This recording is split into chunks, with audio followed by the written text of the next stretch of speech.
Fidance.com for all my dates this weekend, July 18th, 19th. I am at Addison Improv, Dallas, Texas.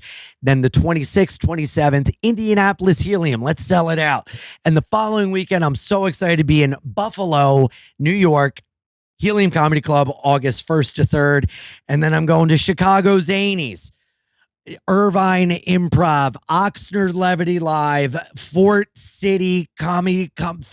Wayne Summit City Comedy Club, Comedy Connection, Stress Factory. I'm going all over, ianfidance.com, and I'm doing Montreal just for laughs. I've been wanting to say that for the past 15 years. I auditioned for almost 10 years for New Faces. They said you're too big for New Faces, but just big enough for a big old showcase. So I'm going up to Canada, and I'm also going to be in Canada for JFL Toronto. Everything is coming up Fidance. Woohoo! Oh yeah. YouTube.com/@ Ian Fidance Comedy. That's where you're going to get my travel show. Ian doing odd guy, doing odd jobs. I'm putting it out once I get a certain amount of subscribers. So subscribe. I got a lot of stuff on there, a lot of stand-up. Punchup.live/Shure Jensen for all her dates. Come out and see us live. It's a good time. Enjoy the show. Oh, yeah. Telling jokes and having smokes, riding bikes all through the night. It's a wild ride when you're being Ian. Coffee ice no matter what. Now you know he likes it in the butt. It's a wild ride when you're being Ian, being Ian. And life is shit but you're positive. Let's find out what it's like to live a life being Ian, being Ian. With Jordan.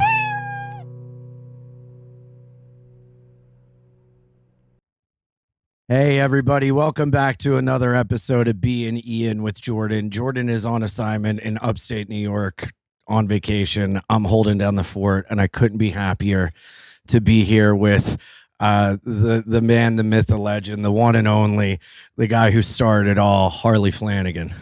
How are you, Ian? Good to be here. All right, man. Good to be here. What do you think? It's like the retro room. Yeah, definitely. Yeah. Yes. Now, we went and got coffee, and just off the rip, I have to say, I am so excited that you also have a cat named Glenn. That is a strange coincidence. I thought I was probably the only person with a cat named Glenn. Yeah. And as it turns out, and they're both 10 months old. That's what I was going to say. Not only are they both named Your jaw Glenn, dropped. I was in shock. It was amazing. I thought maybe you knew this from looking at my Instagram and were like pulling my leg. No, I got a cat named Glenn. He's the best. Remarkable. Named after Glenn Danzig. Which is ironically, I guess it's not ironic. I mean, who else could it be? But my cat is also named after Glenn Danzig. Does he know it? Yes. Have you told him? You've told him. He's a cat guy too. This would be why my cat got the name. Yeah. Because I know of Glenn's fondness for the felines. No, it's like an honor when someone names their child after you, or like a middle name. Or their dog or their cat or their horse. How did he feel when you were like, I have a cat named Glenn? Well, I haven't actually seen him since he got the news. Because I got He's the ducking cat. you. Yeah, Fuck you. No, actually. Because last time I saw him was when we did the tour. And right. I got the cat recently, so I just sent him a message. And, we don't write each other off. It's like he reaches out to me when there's something important to tell me, like, I have some shows coming up. Would you like to do them? Yeah, And, and then you hit him back. You're like, I have something important. Yeah, my cat is Glenn. No, I just told him, I was just so you know. Just so you know, we have a cat, and we named it Glenn. Yes. I don't need it. Dude, so when I was in 6th grade, my mom took me to Tower Records to meet Glenn Danzig. He was doing an autograph signing for Seventh House or Black Has the Devil. Black Has the Devil is the name of the song. Seventh House. No. Black Has the Devil is the name of the album. It came out in like 96, whatever. I was first in line. I brought my guitar, and he signed it and taught me how to do my first bar chord. And he was like the nicest guy ever. Yeah, man. He's a really good guy. He gets a bad rap, and I'll tell you, I've known him since I was like 12 years old, and he's a good guy. I've always liked him. He's always been You know, I remember back in the old Misfits days, and I will tell you from having seen it myself, he was always super gracious to fans. He would sit there and sign everything you presented him with, you know, silk screening, Misfits logos on your leather jacket, whatever. He was always super Well, cool they like made that. an announcement. They were like, he will not discuss or sign any Misfits. Well, parent. yeah, because it was like it was in a different, 96 yeah, and 97. and rightly that's so. why I got. And rightly so. Oh, yeah, of course. He was fucking tired of it. Yeah. And, you know, that's his bit. But that's how his I got into the Misfits through Metallica and their Garage Days covering Last What Caress. a fucking late bloomer. I was in 6th grade. Wait a second. Oh, I'm sorry. I forgot. You started yeah, that's right. punk I'm at 100, 11. I forgot. I'm 100 years old. Yes, yeah. I know. I left But off like Jesus. trying to hang. I'm like, I was in 6th grade and I liked the I discovered Misfits. the Misfits through Metallica. Oh, come on. Anyway. Well, you discovered them through like I through mean, them. Yeah, through meeting them. Through them. Yeah. I discovered them through them. That's fucking insane. Well, I was gonna say Glenn was really nice to me and then really nice to my mom. And then because she brought me single mom. He's and, a fucking good guy, man. Well, then he tried to give us concert tickets and then wanted to show her the tour bus. And my mom was like, we're leaving right now. And I was like, you fucking bitch. Glenn Danzig could have been my stepdad. I don't know if that would have been the case, but it could have been. You know what? He's dude, I named my fucking cat after him. What else do I Yeah. Me too. You know? Yeah. And I did it because he's a stand-up guy, not Yeah. because I'm a fan. I am a fan, but I wouldn't be a fan if he was an asshole. Yeah. Was there wait, how old were you when you met the Misfits, Glenn and everyone? Like 12. Yeah. What was that like being 12 and being at the center of everything and being the coolest fucking kid? Like, did you realize that, or were they just like your friends? Dude, I was the coolest 12-year-old in the room, but I didn't know that because I was the only 12-year-old in the room. Mhm. So, you know, it's not hard to be the coolest 12-year-old in the room when you are the only 12-year-old in the room. I mean, it didn't hurt that I was, you know, in a band and shit like that. Yeah. But you know, A lot of kids that me are and Glenn go all the way back practically, you know? a lot of kids that are in the Little League World Series end up drug addicts and committing suicide because they peaked at 12. Well, I could have very easily turned out that way, and I was in the Little League World Series of punk rock. Yeah. Did know? you play sports or anything growing up? Like, how No. the hell can you go to school when you're didn't. drumming for the Stimulators? I didn't. Yeah. I didn't get into sports until I was an adult, and I chose to start training, you know, when I got into jiu-jitsu, and that wasn't until, you know, the 90s. So, no, I never had a family that pushed you towards anything athletic or academic or anything of that nature. Like when you were like 11, 12 and you're drumming for the Stimulators and you're like touring and you're going to Canada and like all over and Europe, was anyone in your life, like the older kids that were in these bands, were any of them like, hey, maybe you should There read? wasn't any older kids in bands. There was young adults in bands, people in their 20s. Yeah, but did any of them take you under their wing like, hey, why don't you read? No, or they taught me how to party harder. Yeah. I mean, I'm not talking about like my aunt and stuff like that, but they didn't do homework with me and shit like that. That wasn't really, you know, no. Come on, man. Dude, I did meth the first time when I was 15 with Lemmy and Filthy Animal Taylor. So, you know, this is what I learned. These were the adults. The adults were not there to teach me how to do math. Well, I didn't know if like one person out of like 100 had a soft spot for this kid running around. They all had a soft spot for me, but they were all out of their fucking minds. Yeah. You know, so if you're fucking crazy, what's your soft spot still leaves you at crazy. You know, if you're a drug casualty and this, that, the other, you may have a soft spot, but that's still who you are. Mm-hmm. You know, I actually I ran into Cheetah Chrome from Dead Boys not that long ago on tour. And it was very emotional for both of us because, you know, again, here's somebody that I've known since I was around 12. And, you know, I have a lot of love for Cheetah because, like, he is kind of like an uncle to me in that way that I grew up around him and so on. But at the same time, this is a guy who was a complete depraved, fuck up, total piece of shit, scumbag, junkie, fucking, like, everything wrong that you could be.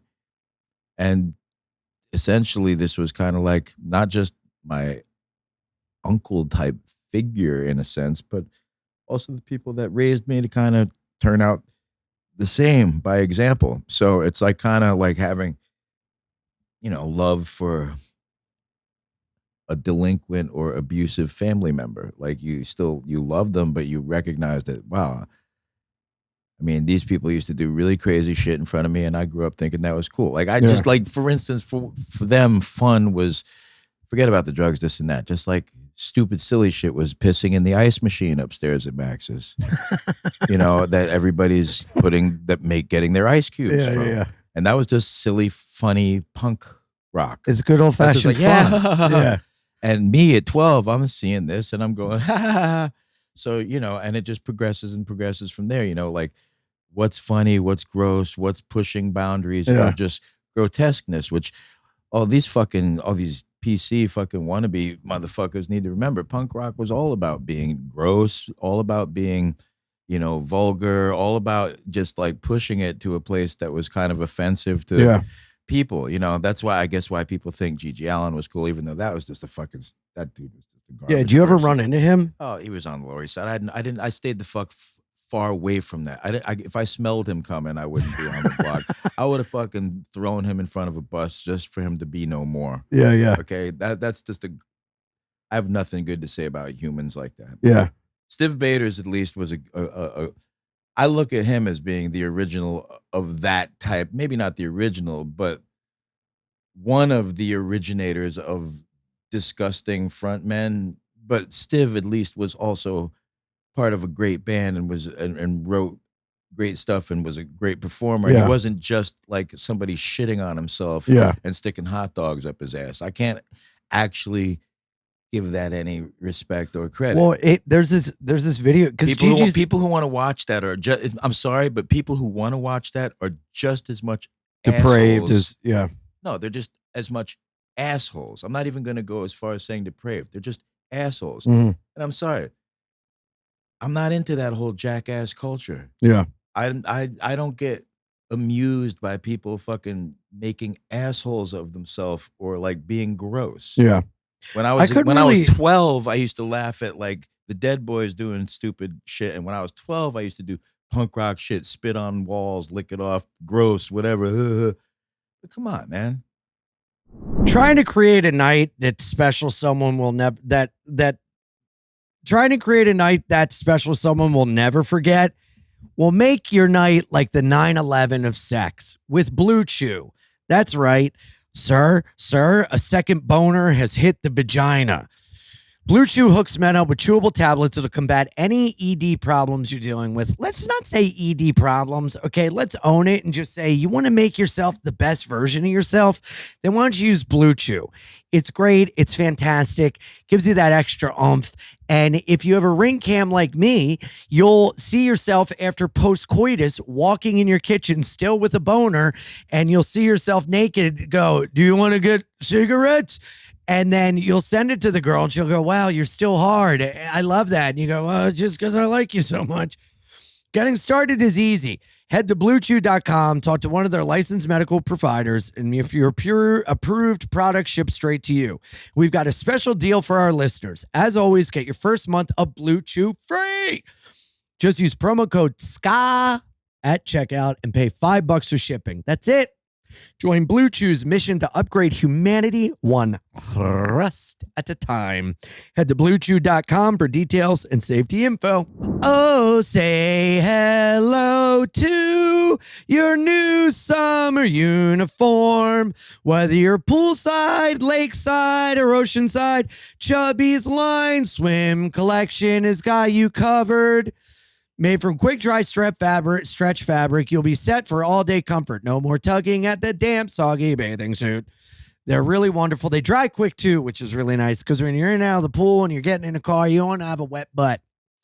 When you're not poolside, check out their performance polos and original stretch shorts. Everything Chubby's is comfortable, breathable, and ready for whatever the day has in store.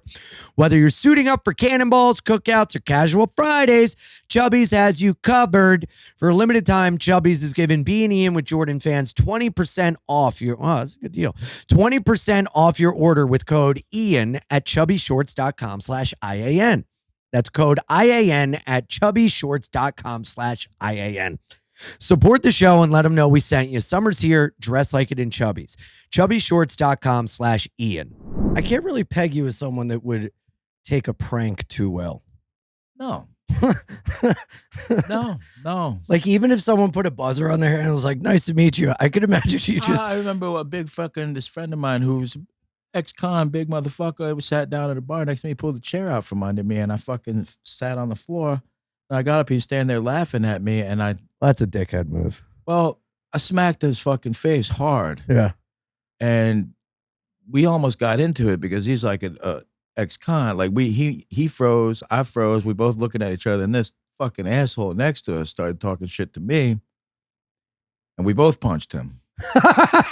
Because he was just like, motherfucker, that's my friend. Like, so wait a second. First of all, you just pulled the chair out for me. Now I just smacked you. What, motherfucker? Whoa. And then it's like, oh, really? No, this is between us, motherfucker. That's very Charlie Chaplin. That's very funny. Oh, it was some fucking. Just at the same time. You know, oh, yeah, we both fucking hit him. We both hit that motherfucker. And anyway, that asshole's dead now, so he's off the hook.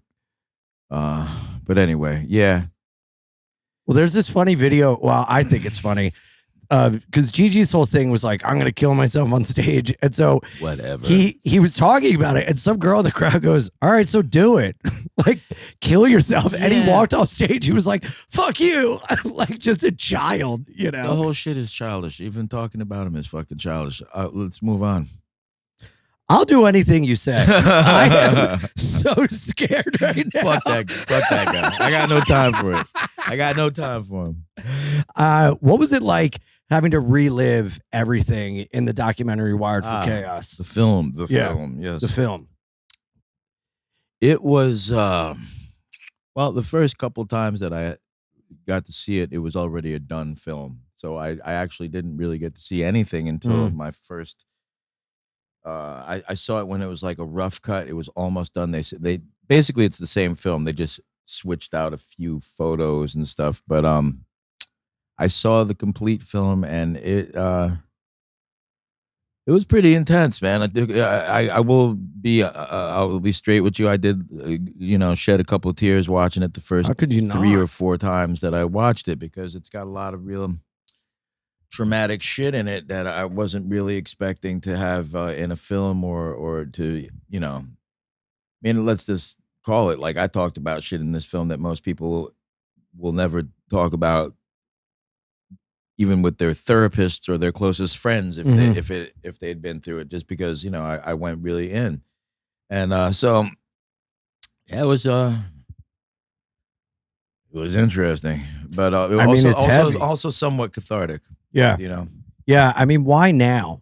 Because the movie got made now. When was I supposed to do it? No, I mean, like, had people, Jesus Christ, had people hit you up years ago, like, I want to make a documentary about you? I mean, you have a prolific life. Yeah, but, let's just call it what it is. I mean, that's cute. Let's make a documentary. But what are you going to do? Make one on your phone? What are you going to make a little bullshit documentary, like slap it together DIY? There's a million of those, and at the end of the day, who gives a fuck? It's like they're a waste of. The editing sucks. The stories are no good. The whole thing. You wind up selling something completely short, and at the end of the day, who gives a fuck? It winds up being a bunch of effort wasted on nothing that comes out half-assed. Yeah, and quite honestly, it was never something that I had on my mind. I never said, I'm going to have a movie one day. I'm going to make a movie. I never even planned on fucking writing a book. Yeah. So the fact that I wrote a book in itself was a big step and was a big move on my behalf. And then the fact that now there's a movie, that was not something that was ever on my agenda. And to be fair, a lot of money got fucking spent on this thing. A lot of fucking editing, animation, fucking reenactments, fucking. There's like over 600 pieces of archive like stuff that we needed permission for, like almost all of it for footage and photographs. Have you kept like ephemeral, like actual physical things? Oh, I'm like, I'd say close to a third of the photographs are from my own personal archives, and they're actual photos. They're not like scans. They're prints that I was given over the years. You know, when you're that photo of you, Iggy, and you mean Andy Warhol and Joe Strummer? Oh, Joe Strummer. That's right. Yes, you, Joe Strummer, and Andy Warhol. Yes, I'll be playing with Iggy soon, but no, that was Joe Strummer. No shit. Yeah, I did already, but with the Misfits and Iggy Pop. But yeah, that was taken by a legendary photographer named Marsha Resnick, who just passed away a couple of weeks ago. She was an amazing person. Great photographer, and obviously I knew her since I was 12 when that photo was taken. And so, a lot of work went into this film. It definitely wasn't some DIY, like let's make a hardcore documentary. This thing took work. The producer has won many awards. He had a film called Citizen Ash that was on HBO, was nominated for all kinds of shit. I mean, the guys, I'm lucky to have worked with him. I'm lucky to have worked with any of the people that were involved. Well, you can tell the way it's shot beautifully, but I love how it intertwines in between your life, and then there's these moments when you're in your house, and it seemed like those moments were the ones where you were the most kind of open and vulnerable. And was that, I wonder if that was like a choice rather than just like, hey, we're going to go to like this cafe or walk around the Lower East Side. It just kind of came out the way it did, I mean, this thing was very natural, I just told my stories in different settings, and then they had over 50 hours worth of interviews from other people. A lot of the interviews didn't even make it into the film. There was a lot of people who didn't make it into the film at all. And for every one clip, every interview you see like 5 minutes of was like a 2-hour interview. Oh, yeah. So you have 10 minutes of Ian MacKaye or Daryl Jennifer, or 5 minutes, whatever it is. I can't tell you for sure, but there's 2 hours worth of that interview, which has a lot of great stories in it. But they had to really sit and say, okay, how much do we actually have room for? Like, this is a great story. This is a great story. We got 5 great stories here from Ian MacKaye, but we have to pick one that fits into the like the theme heavy hitter and not just that, but what fits into the narrative. Like, we only have so much time to tell this story, so it has to have a arc to it, and a beginning and end. And somehow we got to tell this person's life with the right stories that tell the whole story, instead of, because it could have easily just been 2 hours of fight stories, or 2 hours of drug stories, or 2 hours of, fucking stories, or whatever. Like, but that's not what it was about. It could have been easily 2 hours of just what happened with the Cro-Mags lawsuit, what happened with this lineup, what happened with that lineup. And all of a sudden you got a documentary about the fucking Cro-Mags, which is not what it was. Because quite frankly, my life has been way more interesting than the Cro-Mags as a thing. I mean, I grew up in an insane world of some of the most legendary musicians and artists in the world way before the Cro-Mags was even a thought. And by then I had already seen more than most humans ever fucking will. So my life, not to shit on the band at all, because I'm still doing it. It obviously means a lot to me, but it's just one part of a really much more insane story. Yeah. Yeah, I thought there was something so interesting about it. Going back to that picture, like, in one sense, you're this kid that's experiencing adult things and like living a life by the time you're 15 that most people would never be a part of, for better or worse.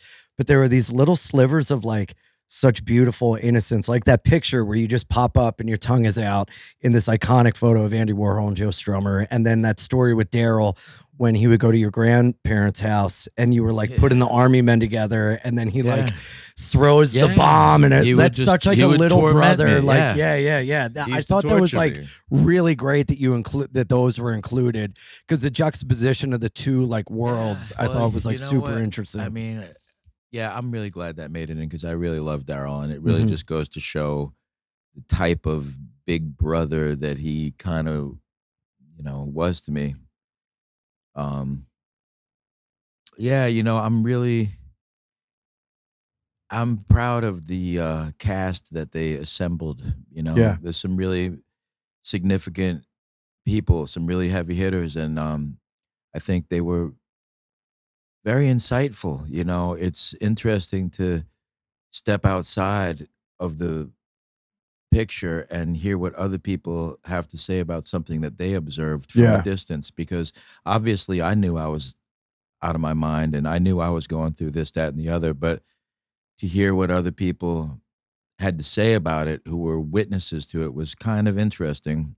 Yeah, it was interesting hearing, that tattoo on your chest is like so iconic, the demon like going at the world, and to hear other people's perspective of like, you came back and you had this tattoo, like to hear other people speak about it, I thought was interesting. But also, was there any, because it's almost like kind of throwing your own funeral, where you get to hear the eulogies of it's wild like that. Because everybody always wants to like, if I die, I wish I could be in the back hearing everyone talk. Were there any moments where you were like struck or like pissed off? Like, hey, motherfucker, that didn't happen that way. Not at anything that happened in the past that was in the film, but it was very strange. And that you say that, I did point out several times how, most people don't get to see their life flash before their eyes until they're like on their deathbed.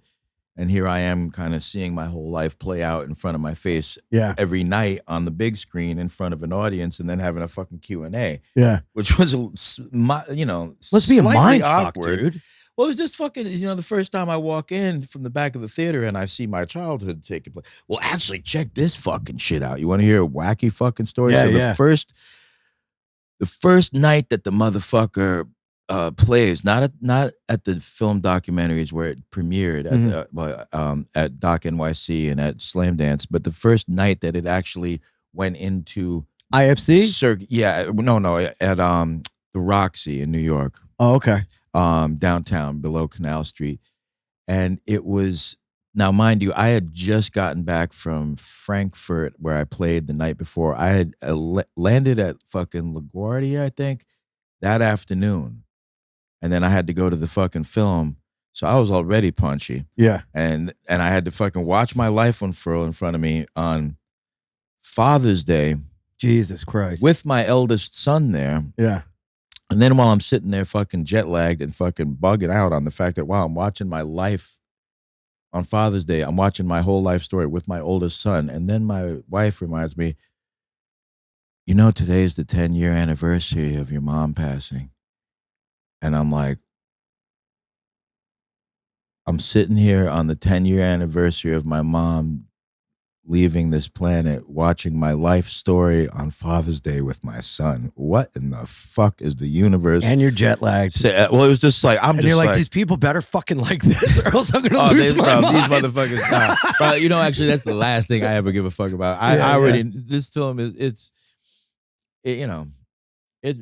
that's such a wild full circle moment. It was crazy, dude. It was actually crazy. It was actually like, this is really fucking bizarro world shit. That's there's a saying in the rooms I go to where they go, was it odd or is it God? It was an odd God, if anything. Yeah. If you've had the same rusty razor since high school, it's time for an upgrade. House of Atlas gets a job done with 5 precision engineered blades and high performance serum strip that glides across the skin. For face only. I'm not putting 5 blades near my balls. House of Atlas is made by the creators of Athena Club. So you already know you can trust them to give you top-notch quality. And now, for a limited time, they're offering 20% off site-wide plus free shipping at houseofatlas.com. Just use code FIENDCLUB at checkout. That's a Misfits reference. That's HOUSEOFATLAS.com with promo code FIENDCLUB, FIENDCLUB, for 20% off everything. And House of Atlas is now available at Target stores nationwide. So getting your grooming game on point has never been easier. Stop wasting money and time on shaving products that don't look good, aren't effective, and cost way too much. Visit houseofatlas.com today. Trust me, you'll love it as much as I did. Guys, let's get ready to say goodbye to stiff denim with the perfect jean. They fit like a dream, look amazing, and are so comfy you'll forget you're wearing pants. I don't know about you, but I like sleeping in my jeans. Anyway, the denim is so stretchy that you can literally do yoga in it and sleep in it, but it's still sharp enough to turn heads. Huh? With six different fits ranging from 26 to 50-inch waist and lengths up to 38 inches, you'll find your perfect match. And the perfect jean always has free shipping, exchanges, and returns. It's finally time to stop crushing your balls in uncomfortable jeans. I wonder if they sent us this because I always crush my balls. Go to theperfectjean.nyc. Bein Ian with Jordan fans get 15% off your first order, plus free shipping, free returns, and free exchanges when you use code FIENDCLUB15 at checkout. It's a Misfits reference. That's 15% off for new customers at theperfectjean.nyc with promo code FIENDCLUB15, FIENDCLUB15. After the purchase, I ask where you heard about them and tell them you heard about it from Bein Ian with Jordan. Support the show and tell them we sent you. Fuck your khakis and get the perfect jean. That's wild, man. And it was wild. That when you were, I mean, and then obviously on top of it, there's tapes of your father speaking and playing a blues song. Yeah, he plays some guitar. That's kind of cool. He made it into the soundtrack. Yeah. He finally got to be a published musician. Yeah, that's I can't imagine the mind fuck, but that's also a beautiful thing to be able to share that with your son and the world at the same time. And a little weird. It's almost like sitting back and being like, I've created this thing by just living my life, and now we get to watch this play out. That is very weird. Yeah. You know, was there ever a moment when you were making this where you're like, I gotta this is too much, I can't? Well, I actually had nothing to do with making it except for being part of the I got interviewed and I walked in on a couple of the interviews, and that's the only reason why there are a couple of scenes where I'm interacting with because like they and Flea and then yeah, like they were being interviewed and I just happened to walk in on the interview, and that's where that interaction took place. So it wasn't like that wasn't even set up or staged. It was very spontaneous. Yeah. And you know, which added another little bit of dimension to it because you got to see the relationship in real time, you know, like, you know, so, but I had nothing to do with this fucking film. I didn't see it. I didn't have anything to do with dictating, like, you can't mention this or you have to put this in, like, you know, so that's what makes a good documentary. That's what makes an actual documentary because otherwise it's not really a documentary. Otherwise it's a fucking paid for commercial. Yeah. You know, like that was, and in fact, that was one of the criterias for it to make it into Doc NYC and into Slam Dance, which are both documentary film festivals. One of the biggest, most important rules is the subject can't have jack shit to do with making it. Yeah. Otherwise, it's not a legit doc. Yeah. So I didn't even get to see the motherfucker till it was on a screen in front of people. Were there any parts where your heart just dropped? Yeah. Did you want to yell out like, what the fuck? Yeah. I'm like, okay, where do I go? No fucking where. God damn. And now I got to do a fucking Q&A after everybody just looked so far up my fucking asshole they could see my tonsils and the fucking light shining through my mouth, you know? Yeah. I mean, it's not, you know, it's not always pleasant, but yeah.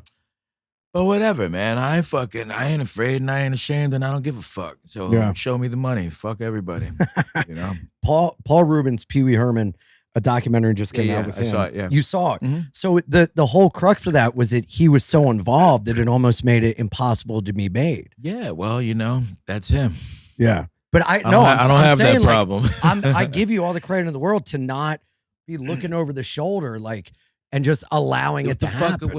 Worst thing they could have done was get something wrong. And I had my wife as one of the producers, so that wasn't going to happen. Because the fact is this: first of all, they couldn't have done it without her. And actually, she was the person who, when editing my book, before we were even an item, before we were even involved with each other, we were involved with the creating of my book. I was writing it and she started editing it for me, because otherwise it would have been one fucking 400-page sentence. Yeah. Or probably like an 800-page sentence with no punctuation, no commas, Spelling just errors. fucking you name it. It would have been hieroglyphics. It would have been not readable, because I can barely read my own handwriting when I go back to try to read my notes. Yeah. So this shit would have been fucking retarded. And so she turned my mess into something that was readable without changing my words, just making them make sense. One of the habits I had was, throughout the course of this 800-page book, I would tell the same story 3 or 4 different times in different ways, just because I'm writing it as I'm remembering. And a lot of times you remember the same thing several times. Sometimes your mind's working faster than your pen. So she would go through and say, okay, this version of this story reads better than this. And I'm telling basically essentially the same thing, but she basically took my nonsense and made it readable, made it something that, okay, this has a beginning and an end, and it makes sense from there to there. She's the one who said this needs to be a film. And this is back when we were working on the book. The book came out in 2016 or 17. I can't even remember. So she said this shit needs to be a film. Yeah. And she had different ideas. She thought it should be a movie first, and then went through the idea of it should be a movie based on the book, then went through the idea of it should be maybe a mini series, it should be this, that, the other. There were a lot of different thoughts about it, and it wasn't until we had the meetings with the director Rex Miller, and then the ideas all started. Yeah. And I stayed the fuck out of it. Well, I gotta say, you said that the documentary and the book wouldn't have been possible without your wife. I would just like to say, I don't think you'd be possible without your wife. Like, it wouldn't be possible that I'd probably be in as good shape mentally or physically. No, that's what I love about the documentary. Because and also, like, I love, and I love how you guys met and fostered like a friendship, and then turn that into a real, like, I just think your love story is beautiful. You know what? I am just the fucking luckiest motherfucker that I know. And just to not to backtrack too much, but as we were talking about the production of the film, like, they wouldn't have got it right without her, because she, having edited the book, knew from birth to where we were, the series of events and the order. They would never have gotten that shit right. And also, she went through all my fucking photos and knew what was what. So they made a great film. They couldn't have made it without her. Yeah. And I just lived through it. I had nothing to do with anything except fucking being a completely out of control fucking maniac. Live fast rules. I survived. Yeah. That's all I did. Yeah. And now I hopefully, I am reaping the rewards of it, because I'm living a fucking great life. I got a great life. I have an amazing wife, great kids. I'm fucking out touring. I got a movie out. How the fuck could my life be any better after all the shit that I've been through? Yeah. Literally. I mean, what do I need? A few $1 million? Sure, that would be nice, but I'm fucking, I'm knocking it the fuck out of the park every day. Yeah. Yeah. And on top of it all, you're in the retro room. I'm here. With Ian you're here, in the fucking man. retro room. Come on. Who It's thought? a cherry on top. Dude, who thought this would ever be? Oh, the places we'll go. Bro, Yeah, I loved it. Not to heart, but I love, there's a moment in the documentary, and I cannot wait for everyone's. I saw it at IFC Center when it came out. Yeah. And there was actually, I don't know, you weren't there. No, that was the second showing, and I was already like, I just got back from tour. Yeah. She was like, don't want to go see it tonight. I was like, nah. Yeah. I saw it the other night. Yeah. I'm good. Dude, like, there was, it was so perfect because the crowd it drew in was like this relic throwback to old New York because there was almost a fight in the crowd. that's perfect. Why would there not be a fight in the crowd? Somebody was like, someone stood up and was like, I study at Renzo Gracie. Harley saved my life. Shut the fuck up. Like, it was incredible. And I was like, yo, this is fucking RGA, awesome. baby, don't fuck with us. Yeah. Somebody had to let him know. Yeah, it was right, awesome. That's cool. Yeah, yeah. Whoever that was. Yeah, boy. It was very fun. They put the lights on and everything. It was fucking awesome. How come I hear I was about like, this this now? is so perfect. But there was a moment where you're talking about your childhood and you're like, well, they didn't know. And your wife took up for you so much. It was like, it was a stupid decision. Well, yeah, she's not a big fan of a lot of the things that were going on in the 60s, you know. Yeah, I know. I love that. Finding someone like that rocks with you, good or bad, is incredible. Hey, man, ride or die, man. You know, that's how we roll, you know. Yeah. And also the fact that you connected with Erica, who man, took under your wing. And Yeah. that was like such an important piece to the puzzle, too. It absolutely was, you know. And, you know, things just had a really, the way this film put itself together, it was all meant to be, Yeah. you know, because she came back into my life not that long before, you know, she got in touch with me when she was 18, but then it's like she reached out again when we started working on this and we started really rekindling our friendship and, you know, just, I mean, I speak to her a lot. Yeah. You know, just even the other day, That was you know, it's like cool. I really am like her father, Yeah. and I have such a good relationship with my sons.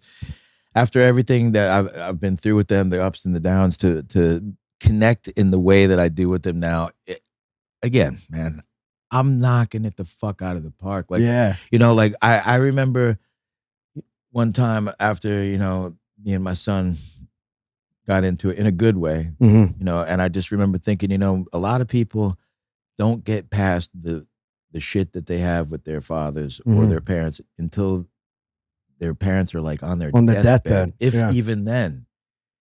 And I've been fortunate enough to get through to the other side of the drama and the bullshit that we had, you know, largely to do with, you know, the separation of me and their mother. And that happens. That's normal. Kids go through their shit. Yeah.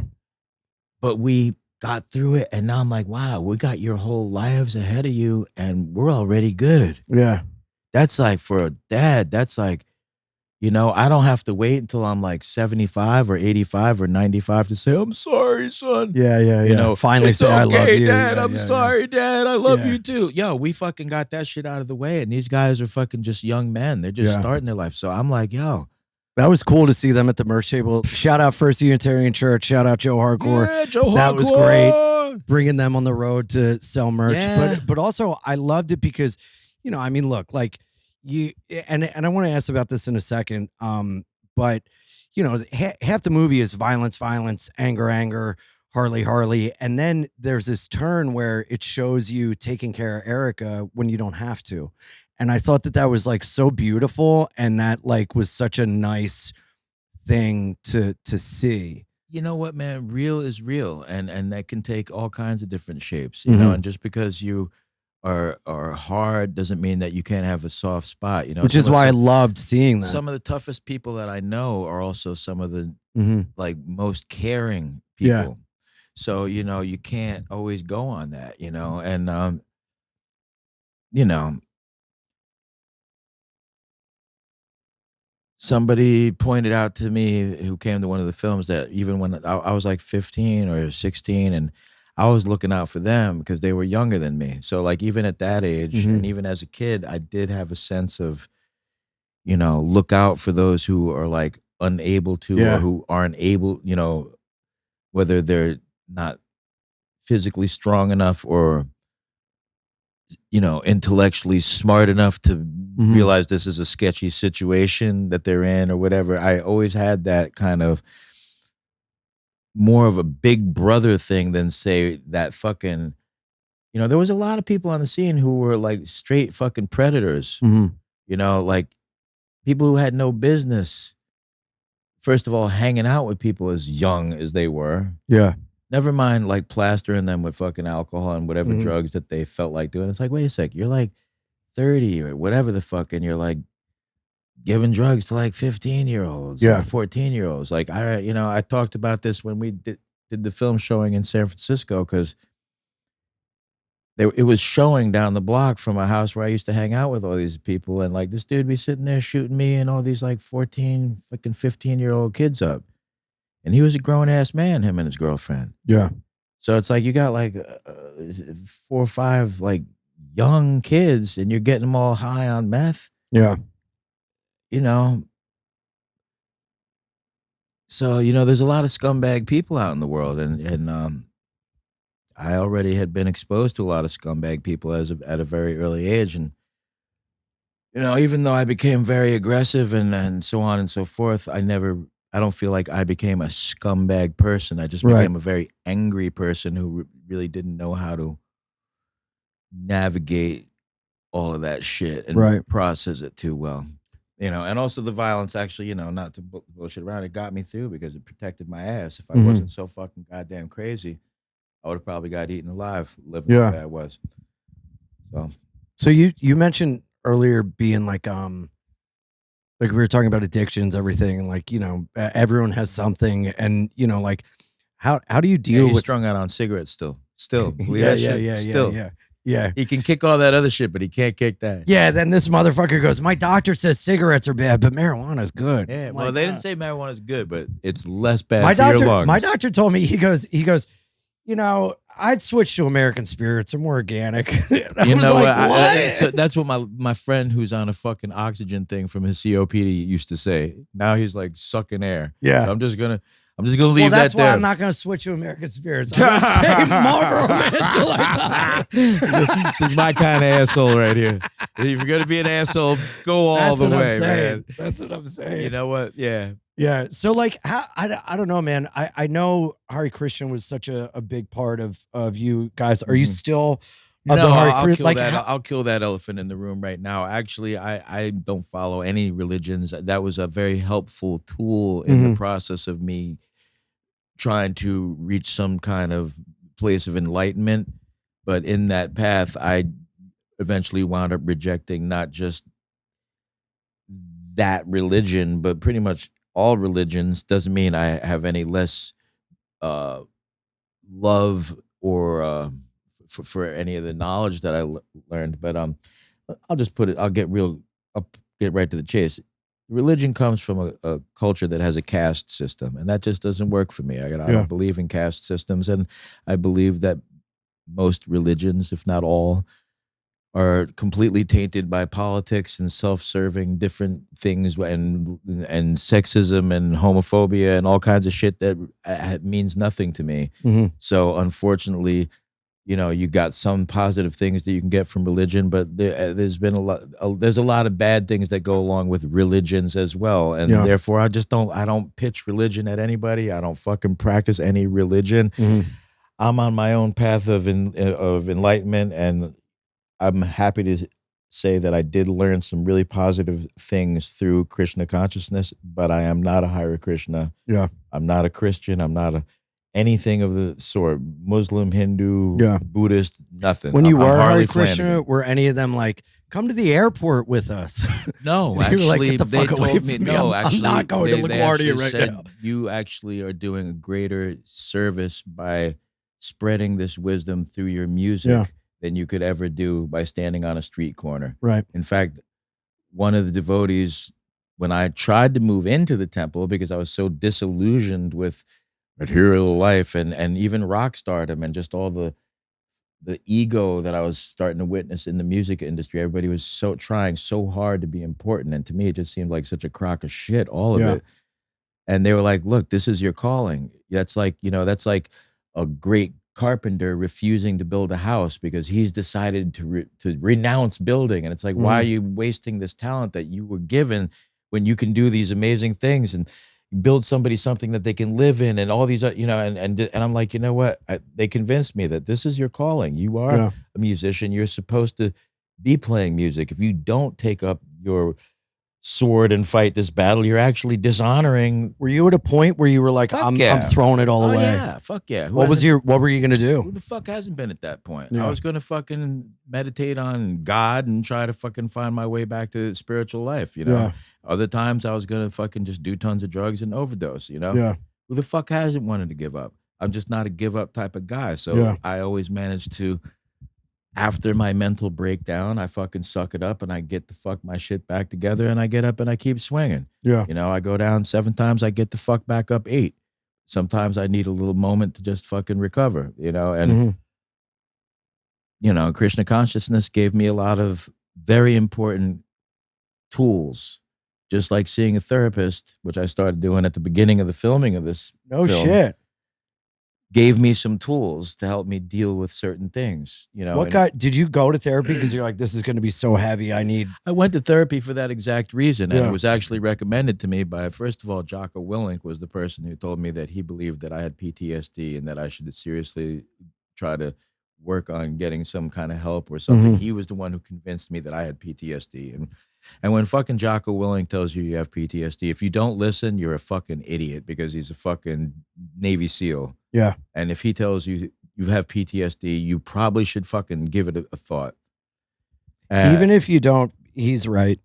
You know, not you, but just in general. Like, you know, anything you tell me, I'll do. You know what? Yeah, pretty much. You know, and I respect the man. Yeah. And I respect him a lot. And, you know, him and a few other friends of mine that I train with, different black belt friends of mine who were also combat veterans, were also, you know, pushing me towards trying to speak to someone besides them about, you know, all my trauma and my aggression and this, that, the other. And long story short, I told my boy, I was like, look, I'm not going to fucking play this therapy bullshit. I'm not going to go trial and error and find somebody that works for me. If you can get your therapist to talk to me, you know, they work at the VA. They're used to like real shit. They're used to dealing with combat veterans and like not like, oh, I'm upset because, but like real shit. Like my fucking best friend's brains were all over my shirt. Like I'm losing my shit. I want to fucking flip out. I need somebody who can talk to people like that because I'm that fucked up. Yeah. So he made some calls and got me in touch with his shrink, and I've been seeing a therapist now for about fucking 5 years, and you know, it has just like the Krishnas, it has given me a lot of very fucking powerful tools. Yeah. To help my progress. So I think it's critical that you get help from somebody that knows more than you about, in this case, how the mind works, how trauma works, how it affects you, not just mentally, but physically. It's a physical thing, not just a mental thing. I wake up in cold sweats. There's a reason I'm flipping out in my sleep. There's cortisol in my system because of the dopamine fucking surge and all these other chemicals that are being released in my system. I mean, you fucking go to AA or whatever it is you go to, NA or whatever the fuck. So you know a little bit about these chemicals that release in your body. It's real shit. So when you're thinking I'm having an emotional fucking meltdown, maybe actually you're just having a chemical situation going on in your body and you're trying to regulate it and fix it by in my case, raging the fuck out because it raises my dopamine level. Where in your case, you take a quick drag off that cigarette and you get that nicotine hit and all of a sudden you feel normal again. Yeah. For me, when I fucking get pissed and my chest fills up and my shoulders pump up and I feel good, I'm ready to go. Say like, then I'll be there to say, here, have a cigarette. You're not yourself when you haven't smoked. But that won't like work a Snickers for me. commercial. That's when I'll smack the cigarette out of your hand and bite you in the face. You know? Okay. So, you know, that's, you know, so you get it to, you know, to a place. It's like rage, depression, all that shit also works like a drug. Yeah. And if you aren't aware of that, you can be on a fucking roller coaster all the fucking time and not even know why or even know that you are on a roller coaster. That's what the thing with PTSD is. You're coping in a way that you've made for yourself with these things that you're completely unaware of. Absolutely. And you get these triggers and you're going back to these behaviors that are self-soothing in a way 100% that you've learned through the experience, and then they almost feel comfortable.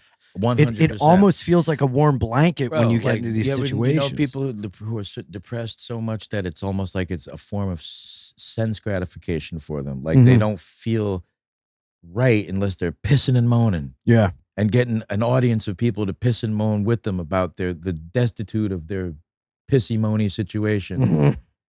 And the more people they can trap into talking about their misery with them, the more stimuli they're getting. It's like people with the like buttons.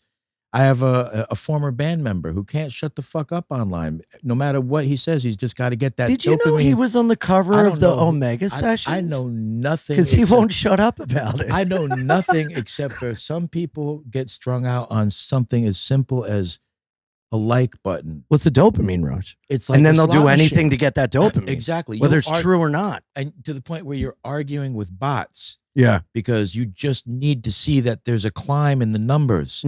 It's like the fucking one-armed bandit. You just want to see if you're going to get a jackpot this time. And, you know, so here we are. You know, I'm wired for chaos. You're wired for nicotine, you know.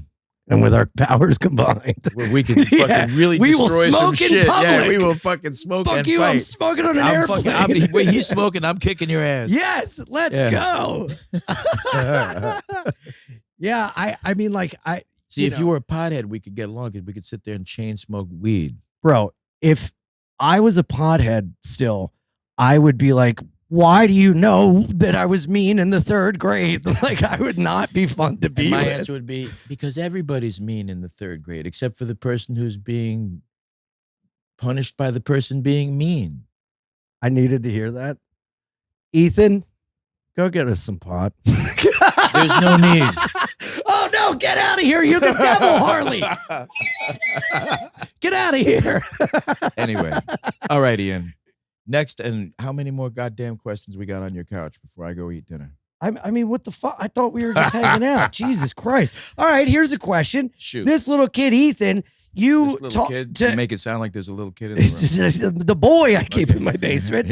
Ethan, you talked, about growing up and you were white and Puerto Ricans gave you a hard time. He tried to play soccer at the field across the street and some Puerto Ricans took his ball away.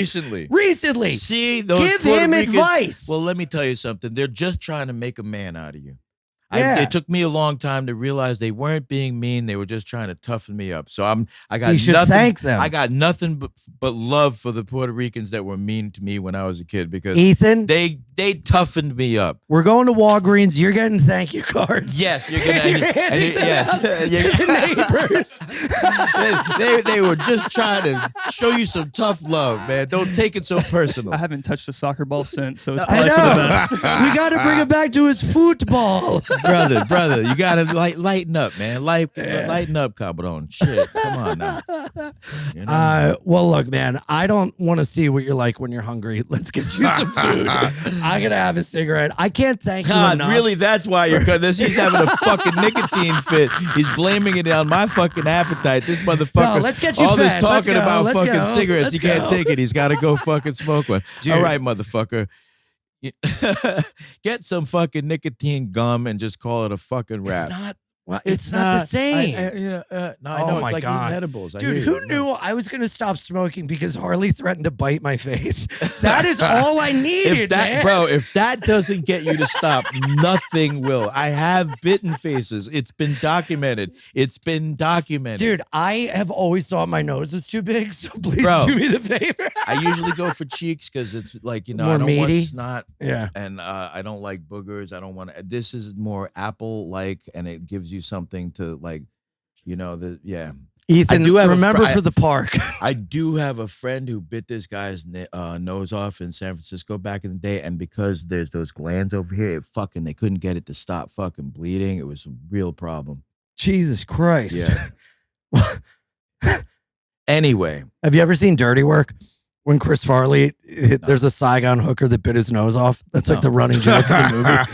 There's I did not the see Saigon whore who bit my nose off. Okay, well, they'll do that, those Saigon whores. I this know. is what I've heard. I don't know. This is why I keep going back. Yeah. That's why the nose. Okay. All right. I can't thank you enough, man. Really. No. This was like. You can. Thank you. All right, you're welcome. There it is. Why don't we tell the people where they could see it, where they could check it out? You got a pay-per-view coming up. What's Wired the deal? For Chaos. We just did like a 2-week theater run where I was doing Q&As at the end of them every night, we were all over the fucking country. It was pretty nuts, pretty grueling. And on August 8th, it's going to have a 1-week digital screening. And you can get all the information at wiredforchaos.com. You can get it at harleyflanagan.com or Cro-Mags.com. But yes, so August 8th, 1-week digital screening in North America. And then there will be more screenings rolling out the rest of the states, Europe, fucking Taiwan, wherever. Fucking, it'll be all, this thing's going to be so all over the place. You're going to be sick of hearing about me and seeing my fucking ugly face. But you will still enjoy the movie. If you're a Saigon whore, you'll be able to check it out. Yeah, and then you can go on a biting spree. Dude, if you have a chance, go see it. I've seen it 3 times, once in theaters, twice on a screener. It's incredible. For someone who is so responsible for so much memories and growth and a good genre shit as well as bad shit, and I own the bad shit. I don't just I love, you gotta own the bad shit, man. With no thorns, no roses, bro. It makes us what we are. Yeah, you know what I'm saying? And you can't be, it's not that you're happy. Did you it just happened. say no guns, no roses, no thorns, no okay. roses. Yeah, never mind. Yeah. Oh, God. Ep156.com for all my dates. I'm going everywhere. Patreon.com/BDMpod. And I got to ask one more question, okay? Can world peace exist? I don't think humans have evolved to a place where it's truly a possibility, sadly. I was trying to make a joke about the song World Peace from Age of Quarrel. And of course, I have no sense of humor. I'm just funny. I'm not really a fan of humor. I'm not a fan of humor. And that's why you're not a fan of humor? Not really. No wonder I've been bombing every joke on this. I when you've been through as much as I have, you kind of laugh at life. You don't laugh at jokes. Yeah. You know. Well, that's why you and I joke. make a good pair. I think like a buddy cop film nobody ever wanted. All right. I'm going to go outside and smoke a joint, and I'll see you while you're smoking your cigarette. Sounds good. See you, everybody. Bye-bye. Later, people.